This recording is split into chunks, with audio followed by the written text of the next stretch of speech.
Hello friends, स्वागत है आपके अपने YouTube channel grow up traders पर।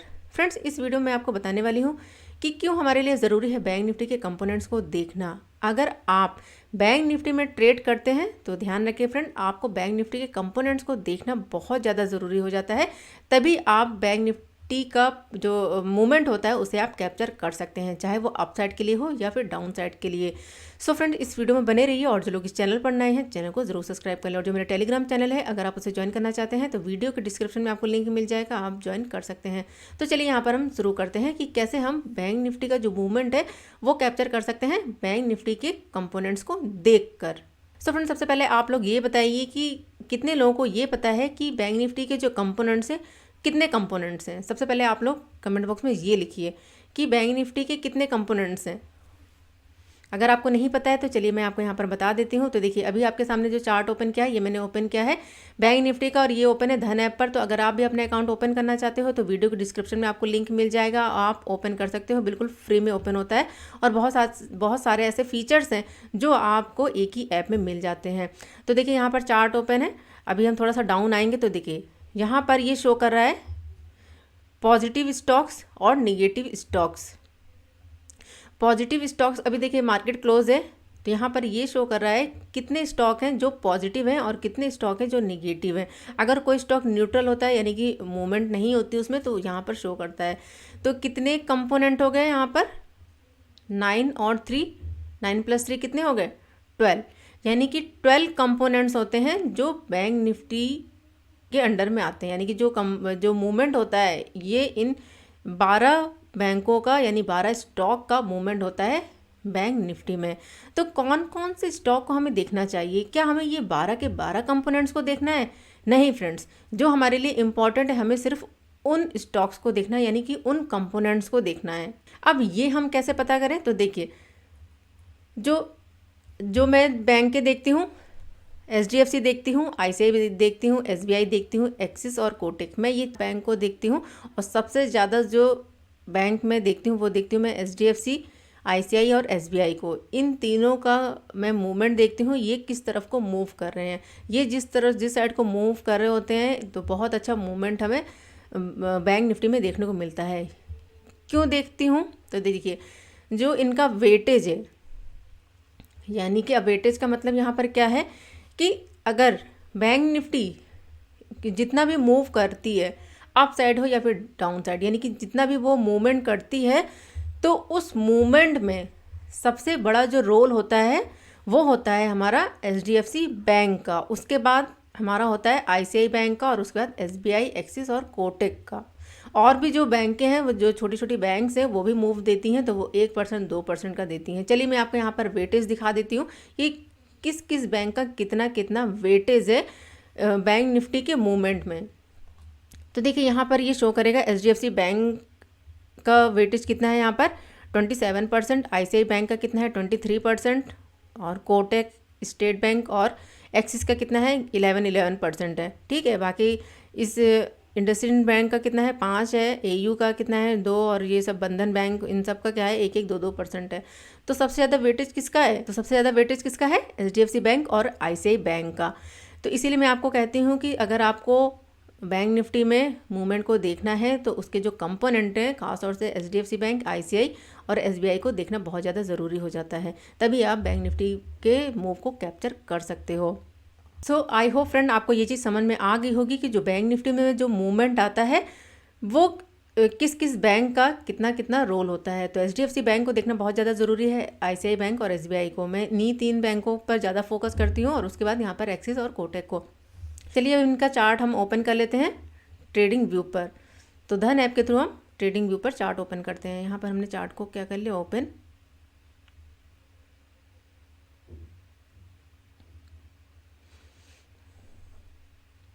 अब देखिए आपके सामने यहाँ पर चार्ट ओपन है, कौन सा? HDFC बैंक का। तो हम मूवमेंट को कैसे कैप्चर करते हैं? सबसे पहले क्या करते हैं, ये जो 5 कंपोनेंट्स हैं इनके हम लेवल्स निकाल लेते हैं, यानी कि सपोर्ट और रेजिस्टेंस नेक्स्ट डे के लिए। ठीक है, तो देखिए जैसे कि मैंने आपको लास्ट एनालिसिस में बताया था, जिसमें मैं आपको कंपोनेंट भी बता देती हूँ। तो उसमें मैंने आपको बताया था HDFC बैंक एक रेंज के अंदर मूव कर रही है जिसका लेवल है 1600 का लेवल। अगर ये ब्रेक होगा तो अपसाइड बहुत अच्छा मूवमेंट हमें देखने को मिल सकता है। तो देखिए रेंज ब्रेकआउट हुआ और अपसाइड का यहाँ पर मूव मिला और फ्राइडे के दिन मार्केट ने अपसाइड का मूवमेंट दिया है। अब हम यहाँ पर आईसीआई बैंक को देखें तो आईसीआई बैंक में भी मूवमेंट किस तरफ को है, अपसाइड को। एसबीआई को यहाँ पर देखिए, एसबीआई का मूवमेंट किस तरफ को है, अपसाइड को।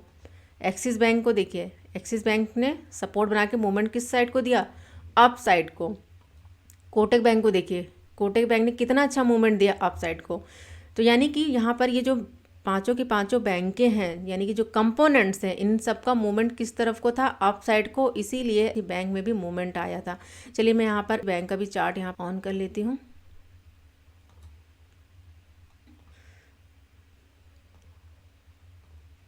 बैंक निफ्टी का तो देखिए ये 15 मिनट का यहाँ पर चार्ट है।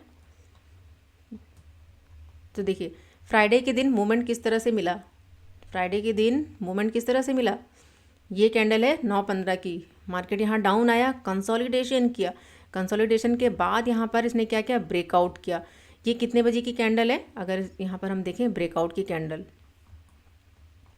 ये कितने बजे की कैंडल है, 12 बजे की कैंडल। एक रेंज के अंदर मूव करा था और उसने ब्रेकआउट किया और मूवमेंट देखिए कितना अच्छा मूव मिला अप साइड। कितने पॉइंट का मूव है यहाँ पर, अगर हम देखें इस कैंडल का ब्रेकआउट, यहाँ से अप साइड का मूवमेंट कितने पॉइंट का है, देखिए 400 पॉइंट का मूवमेंट है इस लेवल के ब्रेकआउट पर। ये मूव कहाँ से आया, तो ये जो बैंकें मैंने आपको भी यहाँ पर बताई हैं, इन चारों बैंकों का मूव, इसके अलावा जो बैंक है उन्होंने भी मूवमेंट दिया है, लेकिन जो सबसे बड़ा जो यहाँ पर वेटेज है, जो सबसे बड़ा बैंक यानी कि जो सबसे बड़ा जो रोल प्ले करता है वो कौन करता है, एचडीएफसी बैंक। तो आप देख सकते हैं किस तरह से मूवमेंट दिया यहाँ पर आईसीआई बैंक प्लस यहाँ पर इन सारी बैंकों ने मिलकर इस मूवमेंट को यहाँ पर दिखाया एचडीएफसी बैंक निफ्टी में। तो देखिए फ्रेंड, बार बार मैं आपको यही कहती हूँ कि बैंक निफ्टी के कंपोनेंट्स को देखना बहुत ज़्यादा ज़रूरी है। अगर आप बैंक निफ्टी में ट्रेड करते हैं तो आपको रीज़न यहाँ पर पता चल गया होगा कि क्यों ज़रूरी है। तो हम किस तरह से करते हैं मूवमेंट को कैप्चर, सबसे पहले हम क्या कर लेते हैं, लेवल्स को निकाल लेते हैं, ठीक है। तो देखिए मंडे के लिए हमने किस तरह से लेवल्स को निकाले हैं। मंडे के लिए ये रेंज ब्रेक हो चुकी है, स्ट्रॉन्ग रेजिस्टेंस था, ब्रेकआउट हो चुका है, रिटेस्ट किया, उसके बाद मूव किया था अपसाइड, रिजेक्शन फेस किया, फिर से डाउन आया। अब यहाँ पर इस लेवल के ऊपर क्लोजिंग मिली है, यानी कि जो स्ट्रॉन्ग रेजिस्टेंस था वो ब्रेक होने के बाद अब क्या बन चुका है, सपोर्ट बन चुका है। अभी फिलहाल यहाँ पर कंफर्मेशन नहीं कि यहाँ पर ये मूव अपसाइड को दे सकता है। अगर इसके नीचे निकलता है, यानी कि प्रोजेक्शन बनाते हुए डाउन आता है, तो हमें यहाँ पर इस लेवल तक टारगेट दिखा सकता है। लेवल होगा हमारा 1585 का लेवल, इस लेवल तक टारगेट हमें देखने को मिल सकता है। अगर सपोर्ट बना के मूव करता है अप साइड, यहाँ पर ध्यान रखिएगा, अगर मूवमेंट करता है अप साइड तो इस लेवल तक टारगेट यहाँ पर फिर से देखने को मिल सकता है जहाँ से रिजेक्शन को फेस किया है। अभी यहाँ पर 50 EMA भी है, 50 EMA भी है, और ये लास्ट यहाँ पर ये सपोर्ट भी है 1595 का लेवल। ध्यान रखिएगा अगर डाउन आता है तो इस जो ये लेवल है यहाँ पर, यानी कि जो EMA है, यहाँ से सपोर्ट लेके मूवमेंट दे सकता है अप साइड। अब बैंक यहाँ पर एचडीएफसी बैंक जिस तरफ को मूव करेगा, ठीक है, यहाँ पर अभी क्या है, अगर ये मूव करता है अप साइड, अगर यहाँ से मूवमेंट देता हुए यहाँ तक आता है तो बहुत अच्छा मूवमेंट हमें बैंक निफ्टी में भी देखने को मिल सकता है। अब यहाँ पर हमने ये लेवल्स निकाल लिए, तो ध्यान रखिएगा फ्रेंड, मंडे के सेशन में भी आप जो है इस स्टॉक को देख सकते हो। तो ये यहाँ पर अगर मूव करता है अप साइड तो इस लेवल तक टारगेट दिखा सकता है, अगर यहाँ से रिजेक्शन फेस करता है तो फिर से डाउन साइड का मूव दिखा सकता है। तो इन लेवल्स को ध्यान रखिएगा। अब यहाँ पर हम आईसीआई बैंक को देख लें, तो देखिए आईसीआई बैंक में क्या है, यहाँ पर इसने मूवमेंट दिया अप साइड के लिए, सपोर्ट बनाया और अप साइड का मूव। अब देखिए ये हमारे लिए क्या है था, स्ट्रॉन्ग रेजिस्टेंस, ये ब्रेक हो चुका है, रीटेस्ट करके फिर इसने अप साइड का मूव दिया है। अप साइड अभी हमारे लिए जो टारगेट है, ध्यान रखिएगा, अगर यहाँ पर 875 का लेवल ब्रेक होता है, अभी क्या रिजेक्शन फेस क्या हो, देखिए रेड कैंडल मिली है, अगर डाउन आता है तो ये हमारा यहाँ पर टारगेट होगा अप डाउन, तो इस लेवल तक टारगेट हमें दिखा सकता है 867 का लेवल। डाउन आने के बाद यहाँ से सपोर्ट लेके मूव कर सकता है ये अप साइड फिर से इस लेवल तक, इसे ध्यान रखिएगा 875 का लेवल। अगर ये ब्रेक होता है तो देखिए अभी यहाँ पर ये ब्रेक होता है तो ये हमारे लिए क्या है, एक रेंज है।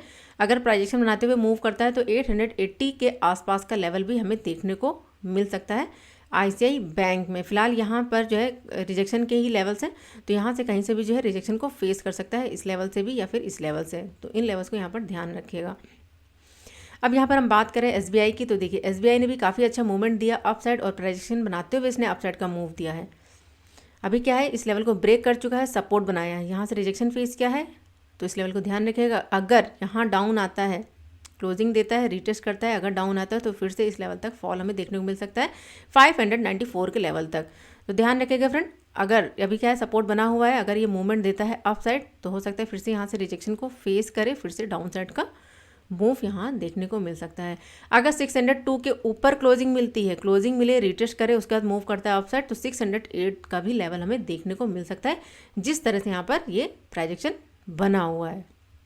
तो प्राइजेक्शन देखना बहुत ज़्यादा ज़रूरी है। चलिए हम यहाँ पर देख लेते हैं एक्सिस बैंक को। तो देखिए एक्सिस बैंक ने काफ़ी अच्छा मूवमेंट दिया अपसाइड, और अभी क्या है कंसोलिडेट कर रहा है। यहाँ पर देखिए यहाँ से फॉल आया, अब गया डाउन आया, डब्लू बनाकर इसने अपसाइड का मूव दिया है। ठीक है, अभी रिजेक्शन फेस क्या हुआ है 937 के लेवल पर, तो ध्यान रखिएगा फ्रेंड, ये क्या है एक रेंज के अंदर मूव कर रहा है। अगर डाउन आता है, अगर ये ब्रेक होता है 931 का लेवल, तो फिर डाउन साइड 923 का लेवल हमें देखने को मिल सकता है। एक्सिस बैंक में अगर ब्रेकआउट करता है तो ये रेजिस्टेंस है 944 का लेवल, इस लेवल पर रिजेक्शन फेस करके फिर से डाउन साइड का मूव दिखा सकता है। प्रॉपर क्लोजिंग मिलेगी इसके ऊपर, तभी हम यहाँ पर अप साइड का यहाँ पर ट्रेड प्लान करेंगे, तो टारगेट होगा 955 के लेवल तक हमें टारगेट देखने को मिल सकता है। चलिए हम देख लेते हैं यहाँ पर कोटक बैंक को। तो कोटक बैंक ने भी काफ़ी अच्छा मूवमेंट दिखाया अप साइड के लिए। अभी देखिए ये इसके लिए क्या है एक रेंज है, इसे ध्यान रखिएगा। अप साइड हम कब प्लान करेंगे, 1787 के ऊपर 1787 के ऊपर क्लोजिंग देगा, तब हम यहाँ पर अप साइड का ट्रेड प्लान कर सकते हैं। टारगेट होगा हमारा 1796 के लेवल, इस लेवल तक टारगेट हमें दिखा सकता है। अगर डाउन आता है तो ध्यान रखिएगा डाउन साइड जो हम ट्रेड प्लान करेंगे 1773 के लेवल के नीचे, इस अगर डाउन आता है तो इस लेवल तक टारगेट हमें यानी कि 1759 के लेवल के आसपास का टारगेट हमें देखने को मिल सकता है कोटक बैंक में। तो देखिए फ्रेंड, अब मैंने आपको यहाँ पर लेवल्स तो बता दिए, अब आपको ये देखना है कौन कौन सी बैंक अप साइड की तरफ को मूव कर रही है। खास तौर से एचडीएफसी बैंक, अगर ये लेवल ब्रेक हुआ 1600 का लेवल ब्रेक हुआ, रिटेस्ट किया और डाउन आया, तो फिर से फॉल हमें देखने को मिल सकता है। इसके साथ ही साथ आईसीआई बैंक क्या कर सकता है, रिजेक्शन जैसे फेस किया हुआ है तो ये भी डाउन साइड की तरफ को मूव कर सकता है। इसके साथ में हमें एसबीआई को देखना है, तो एसबीआई भी यहाँ पर क्या है सपोर्ट के लेवल पर है, तो ये भी ब्रेक कर सकती है और डाउन साइड का मूव दिखा सकती है। एक्सिस और कोटक जैसे मैंने आपको बताया एक रेंज के अंदर है, तो इनका भी मूवमेंट क्या है, देखिए यहाँ से अगर डाउन आता है तो एक यहाँ से फॉल हमें देखने को मिल सकता है, एक बड़ा फॉल। तो इस तरह से हम क्या करते हैं, लेवल्स को निकाल लेते हैं, उसके बाद देखते हैं इनका मूवमेंट किस तरफ को आ रहा है, क्या ये सपोर्ट ले रहे हैं या फिर रेजिस्टेंस फेस कर रहे हैं। जिस तरह से ये मूवमेंट करेंगे फ्रेंड, उसी तरह से बैंक निफ्टी में भी आपको मूवमेंट देखने को मिल सकता है। और जैसे मैंने आपको बताया कि मैं जो है मेन जो देखती हूँ एचडीएफसी बैंक, आईसीआई और एसबीआई, अगर ये तीनों सपोर्ट पर हैं या फिर रेजिस्टेंस पर है, किसी का रेजिस्टेंस ब्रेकआउट हो रहा होगा, कोई सपोर्ट पर होगा तो सपोर्ट से मूव कर रहा होगा अप साइड, तो एक बहुत अच्छा मूवमेंट अप साइड देखने को मिलता है। अगर सपोर्ट ब्रेक हो रहा हो और कोई बैंक रेजिस्टेंस फेस करके डाउन आ रहा हो, तो फिर यहाँ पर क्या होता है, बैंक निफ्टी में डाउन साइड का मूवमेंट देखने को मिलता है। सो फ्रेंड, आई होप आपको ये चीज़ समझ में आई होगी। और एक मैं आपको यहाँ पर इम्पॉर्टेंट चीज़, बहुत ज़्यादा जो इम्पॉर्टेंट है वो बताने वाली हूँ कि बैंक निफ्टी के जो कंपोनेंट्स हैं, अगर ये एक पॉइंट मूव करते हैं तो बैंक निफ्टी में कितने पॉइंट का मूवमेंट देखने को मिलता है। तो चलिए मैं आपको यहाँ पर बता देती हूँ। सो फ्रेंड देखिए, जो हमारा एचडीएफसी बैंक है, अगर एचडीएफसी बैंक एक पॉइंट मूव करता है तो हमारा जो बैंक निफ्टी है वो कितने पॉइंट मूव करता है, 7 पॉइंट। बैंक जो हमारा एचडीएफसी बैंक है वो एक पॉइंट मूव करता है तो मूवमेंट बैंक निफ्टी में कितना आता है, 7 पॉइंट का मूव आता है। अगर आईसीआई बैंक मूव करता है तो यहाँ पर 12 पॉइंट का मूव आता है। उसी तरह से एसबीआई अगर एक पॉइंट मूव करती है तो कितने पॉइंट का मूवमेंट आता है बैंक निफ्टी में, 8 पॉइंट का। एक्सिस बैंक अगर मूव करती है एक पॉइंट तो मूवमेंट आता है 6 पॉइंट का। और लास्ट जो हमारा कोटक है, अगर कोटेक 1 पॉइंट मूव करता है तो हमारा जो बैंक निफ्टी है वो मूव करता है 2 पॉइंट। तो आपको ये चीज़ समझ में आ गई होगी कि एक एक पॉइंट कितना कितना इम्पॉर्टेंट है बैंक निफ्टी के मूवमेंट के लिए। तो इसीलिए हम क्या करते हैं, बैंक निफ्टी के जो कंपोनेंट्स है फ्रेंड, उनको देखना बहुत ज़्यादा ज़रूरी हो जाता है। और ये मैं आपको बार बार कहती हूँ कि अगर आपको बैंक निफ्टी में ट्रेड करना है और उसके मूवमेंट को कैप्चर करना है तो आपको बैंक निफ्टी के कंपोनेंट्स को देखना ज़रूरी हो जाता है। सो फ्रेंड्स, आई होप आपको ये चीज़ें समझ में आ गई होंगी। अगर नहीं समझ में आई हैं तो वीडियो को 2 से 3 बार ज़रूर देखिएगा और जो भी कन्फ्यूज़न हो उसे कमेंट बॉक्स में ज़रूर लिखिएगा। और देखिए फ्रेंड, जो भी आपके कमेंट है, अच्छे हों या बुरे हों, कमेंट ज़रूर लिखिए और वीडियो को ज़रूर लाइक करिए। आप लोग वीडियो को लाइक नहीं करते हो फ्रेंड, मैं भी इतनी मेहनत से वीडियो बनाती हूँ आप लोगों के लिए, तो कम से कम एक लाइक तो कर ही दिया करो।